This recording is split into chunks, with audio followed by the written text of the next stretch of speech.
Hello guys, welcome to my YouTube channel. तो कैसे हैं आप? आशा है अच्छे होंगे। तो दोस्तों, आज हम जानेंगे एक ऐसी स्टोरी के बारे में जिसका नाम है द थीव स्टोरी, एक चोर की कहानी। एक नवयुवक अनिल से मित्रता करता था। अनिल उस पर पूरा भरोसा करता है तथा उसे नौकरी पर रख लेता है। क्या वह नवयुवक अनिल के भरोसे को तोड़ देता है? तो जानेंगे हम आगे स्टोरी में।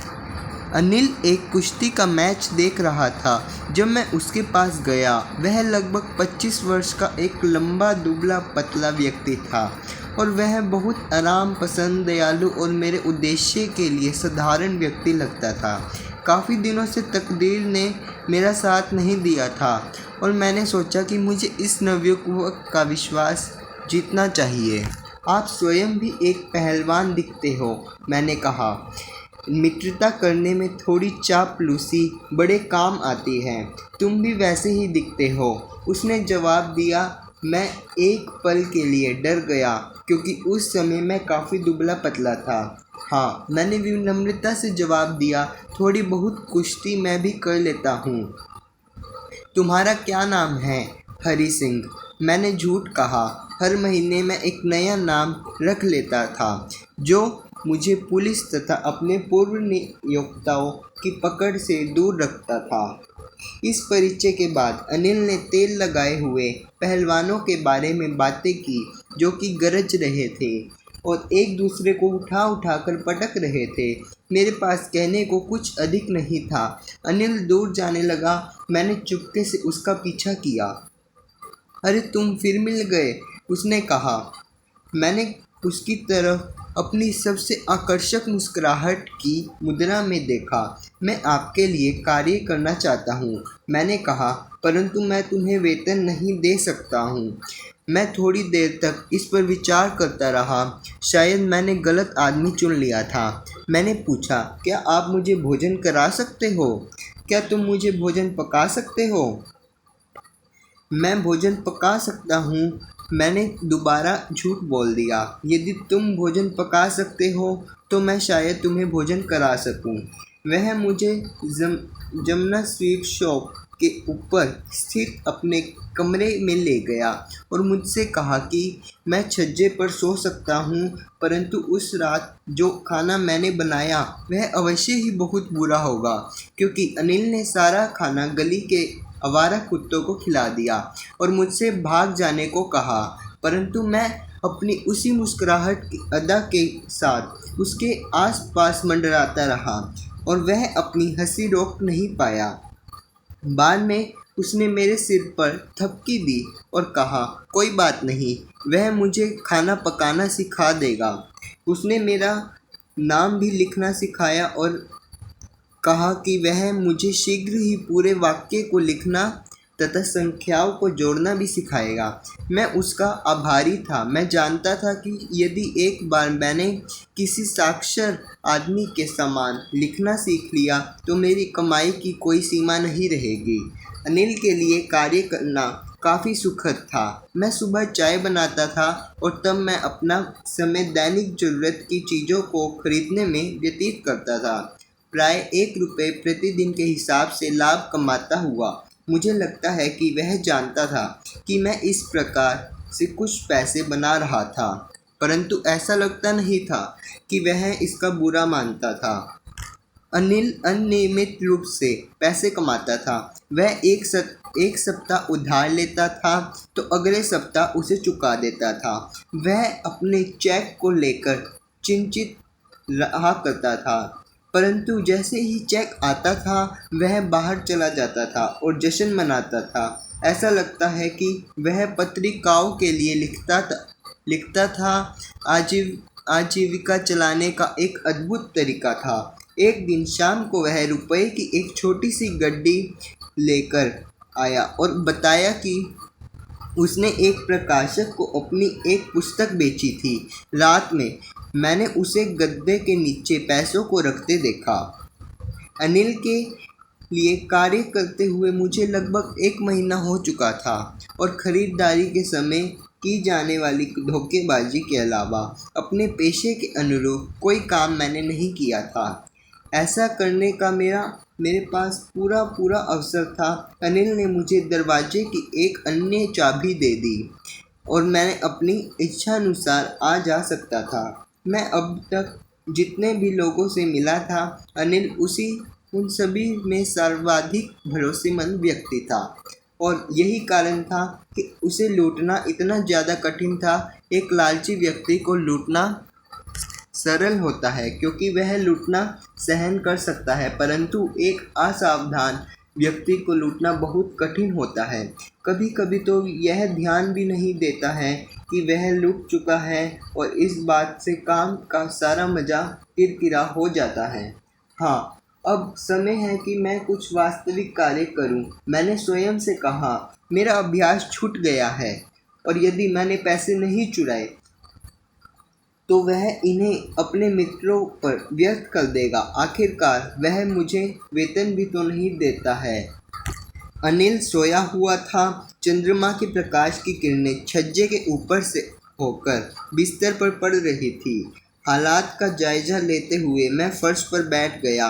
यदि मैं पैसे ले लेता तो 10:30 की लखनऊ जाने वाली ट्रेन को पकड़ सकता था।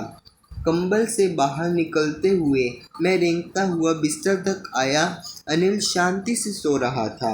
उसका चेहरा स्वच्छ और बगैर झुर्रियों के था। यद्यपि मेरे चेहरे पर अधिक निशान थे, पर इनमें से अधिकतर निशान घावों के थे। मेरा हाथ नोटों की तलाश में गद्दे के नीचे चला गया। जब मुझे नोट मिल गए, मैंने बिना आवाज़ किए उन्हें बाहर निकाल लिया। अनिल ने अपनी नींद में आह भरी और मेरी तरफ करवट फेर ली। मैं चौंक गया और शीघ्रता से रेंगता हुआ कमरे में बाहर निकल गया। जब मैं सड़क पर आ गया, मैंने दौड़ना शुरू कर दिया। नोटों को अपनी कमर पर पैजामे के नाड़े से बांध लिया। मैंने अपनी गति धीमी दी और सामान्य चाल से चलने लगा और नोटों को गिना। 50-50 के नोट में कुल 600 रुपये थे। 1 या 2 सप्ताह तक मैं एक धनी तेल के अरब व्यापारी के जैसे रह सकता था। जब मैं स्टेशन पर पहुंचा तो मैं टिकट घर के पास नहीं रुका। मैंने अपने जीवन में कभी टिकट खरीदी ही नहीं थी, बल्कि मैं एकदम सीधे प्लेटफॉर्म पर चला गया। लखनऊ एक्सप्रेस उस समय जा रही थी। गाड़ी को अभी अपनी गति पकड़नी थी और मैं किसी भी डिब्बे में चढ़ सकता था, परंतु मैं हिचक गया। किस कारणवश मैं कह नहीं सकता और भागने का मौका मैंने खो दिया। जब गाड़ी चली गई तो मैंने स्वयं को उस सुनसान प्लेटफॉर्म पर अकेला पाया। मैं कुछ समझ नहीं पा रहा था कि रात कहाँ बिताऊं। मेरा कोई मित्र नहीं था, क्योंकि मेरा विश्वास था कि मित्र सहायता से अधिक परेशानी पैदा करते हैं। और मैं स्टेशन के नज़दीक किसी छोटे से होटल में ठहर कर किसी के मन में जिज्ञासा पैदा नहीं करना चाहता था। एकमात्र व्यक्ति जिसे मैं ठीक ढंग से जानता था वही था जिसे मैं लूट आया था। स्टेशन को छोड़ता हुआ मैं धीरे धीरे बाजार में घूमने लगा। चोरी के अपने छोटे से जीवन काल में मैंने इंसानों के चेहरे का अध्ययन किया था कि जब वे अपना सामान खो देते हैं तो वे कैसे दिखते हैं। लालची आदमी ने भय दिखाया, अमीर आदमी ने गुस्सा, जबकि गरीब आदमी ने स्वीकारोक्ति दिखाई। लेकिन मैं अनिल के चेहरे को जानता था कि जब उसे चोरी का पता चलेगा तो उसके चेहरे पर सिर्फ उदासी के भाव आएंगे, लेकिन पैसों के नुकसान के कारण नहीं, बल्कि भरोसे के टूटने के कारण मैंने स्वयं को मैदान में पाया और एक बेंच पर बैठ गया। रात बहुत सर्द थी। नवंबर की शुरुआत थी और हल्की हल्की बूंदी बांदी बारिश ने मेरी परेशानी को और बढ़ा दिया। शीघ्र ही तेज बरसात होने लगी। मेरी शर्ट और मेरा पजामा मेरी त्वचा से चिपक गए थे और तभी ठंडी हवा के एक झोंके ने बरसात की बूंदों को मेरे चेहरे पर फेंक दिया। मैं वापस बाजार में चला गया और घंटा घर की छाया के नीचे बैठ गया। घड़ी में आधी रात का समय था। मैंने नोटों को छुआ, वे बारिश से गीले हो गए थे। अनिल का पैसा। शायद सुबह होने पर वह मुझे सिनेमा देखने के लिए 2 या 3 दिन रुपए दे देता था, लेकिन अब तो मेरे पास सारा ही धन था।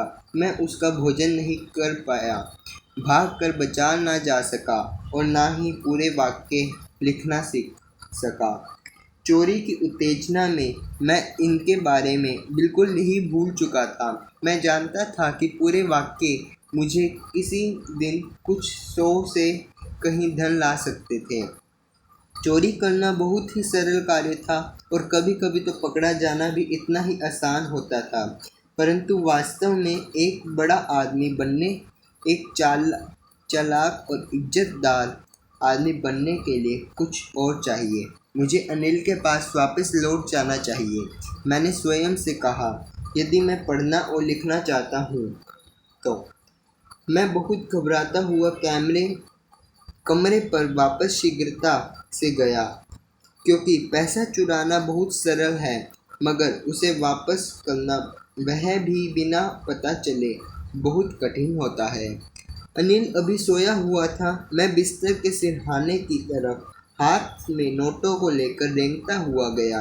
मैंने अपने हाथ पर उसके सांस को महसूस किया। एक क्षण के लिए मैं शांत रहा। तब मेरा हाथ गद्दे तक पहुंचा और नोटों को लिए ही अंदर फिसल गया। अगले दिन सुबह मैं देर से जगा तो मुझे पता चला कि अनिल पहले ही चाय बना चुका था। उसने मेरी तरफ अपना हाथ बढ़ाया। उसकी उंगलियां के मध्य में एक 50 रुपए का नोट था। मेरा दिल डूब गया। मुझे लगा मेरी चोरी पकड़ी गई। कल मैंने कुछ पैसे कमाए थे, उसने समझाया। अब तुम्हें नियमित रूप से पैसे मिलेंगे। मेरा उत्साह बढ़ गया, परंतु जब मैंने रुपया लिया तो मैंने देखा कि रात को बरसात से वह अब भी गीला था। आज हम वाक्य लिखना आरंभ करेंगे, उसने कहा। वह जानता था, परंतु ना तो उसके होठों ने और ना ही आँखों ने कुछ प्रकट होने दिया। मैं अनिल को देखकर अपनी उसी सर्वाधिक आकर्षक मुद्रा में हंसा और यह हंसी स्वयं आई थी, बगैर किसी प्रयास के। तो दोस्तों, आई होप आपको स्टोरी अच्छी लगी होगी और समझ आई होगी। तो दोस्तों, अगर आपने अभी तक मेरे चैनल को सब्सक्राइब नहीं किया तो प्लीज़ सब्सक्राइब करें और बेल आइकन को भी ज़रूर दबाएं। Thank you.